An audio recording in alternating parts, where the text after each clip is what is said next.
and this is part 2 of my asset purchase SOP demo.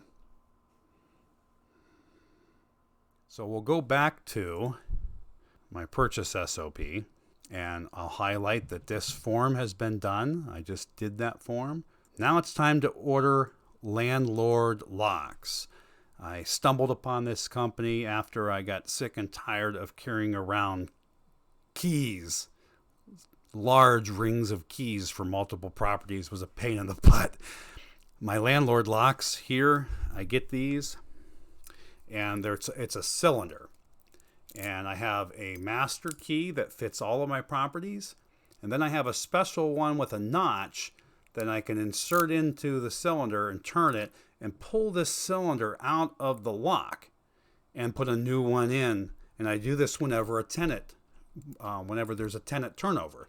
That way, the next tenant coming in doesn't have to worry about there being someone else with a key to that property, because I'll take these cylinders and move them to another property and take a new set and put it in that property. I also have contractor cylinders.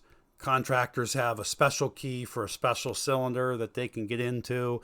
I used to do all my rehabs myself, but now I pay other people to do some of the work, and they have that special key and they can get in to the property with that. So that's what I do. I order the Landlord locks. Their website is landlordlocks.com. I highly recommend their system. It's been a great time saver for me. I order those parts from my rehab supply sheet. I have this Excel sheet with all the information on everything that I purchase, from flooring to everything.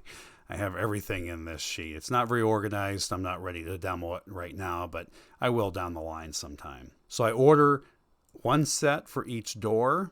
That'll be a dummy handle with no lock on it, and the bolt lock for the one that the cylinder goes into. When those keys come, and usually only takes about a week, I check that they work properly, and then I add, each one of them has a little number on the side, the EM number. I have a lock table, an Excel sheet that has all those numbers, and then it matches them to a case of keys, tenant keys that I have, and those are in a case. So I put those keys in that case.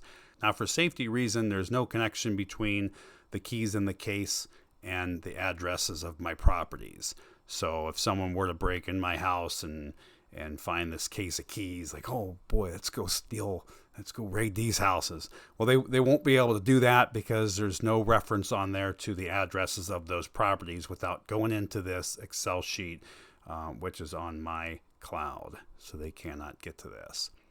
So once this is all done, again, do the quick highlight, scroll down to utilities. Now, I already mentioned some of this on that other document. Water is updated automatically. Now, if the water is not on, if you're buying a property that's been vacant for a while, you may have to send a copy of your closing document to this email in order to get the water turned on. I already talked about all this information with Dominion and First Energy. Once that's done, I highlight that and move on to page 2. After closing, I finally get the keys to the property. I do my rehab inspection sheet, and I have this document that helps me with that. I go through a list of things that I check on all my properties and make a decision on what's going to be replaced, what's going to be fixed, and so forth. I install my new locks and a contractor lock if someone else is going to be working on that property, and then I set up those contractors. And then I take a look at the furnace. If it's newer, I don't worry too much about it.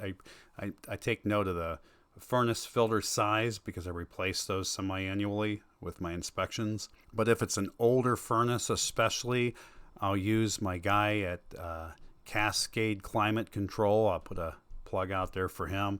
He'll come out and he'll do an inspection on the furnace and cleaning and make sure it's safe to operate. He also does maintenance on them, replacement if need be. Now here's where I download all of my pictures that I took of that property from my cloud into that purchase folder in another document that I demoed earlier. Then I delete them off. Once I have them saved along with my rehab pictures, I delete those all off my phone just to keep everything nice and neat. You can get, pictures can build up really fast and get very cluttered. So I like to get them off my phone, but I can still access them in that rehab folder. I usually do a video walkthrough in the basement, and this helps me for down the line if a tenant calls and there's water pouring all over the floor, I can't get it shut off. What do I do? I can quickly access this video from home, or if I'm away, I can see it on my phone just as a reminder where the main shutoff's at. Even though I show them that, when they move in, they don't always remember. So this is something I can quickly say, okay, go over to this corner over here and turn that off. Here's where the gas is at. There's things you can check. Here's the breaker panel. And that's all in this video. And I use the walkthrough sheet to create my advertising video.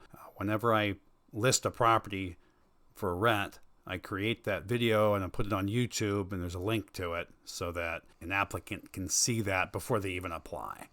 Now you're eventually going to get a stack of about 8,000 sheets of paper from the title company. You don't need to keep all this garbage. There's 2 pieces in there you need to keep, and that's the deed that consists of 2 pages, sometimes 3.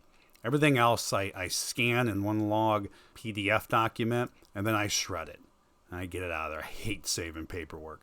The only thing I save is the deed, and I also scan that into my purchase folder. Then I clip it with a little paper clip and store it in my Firebox.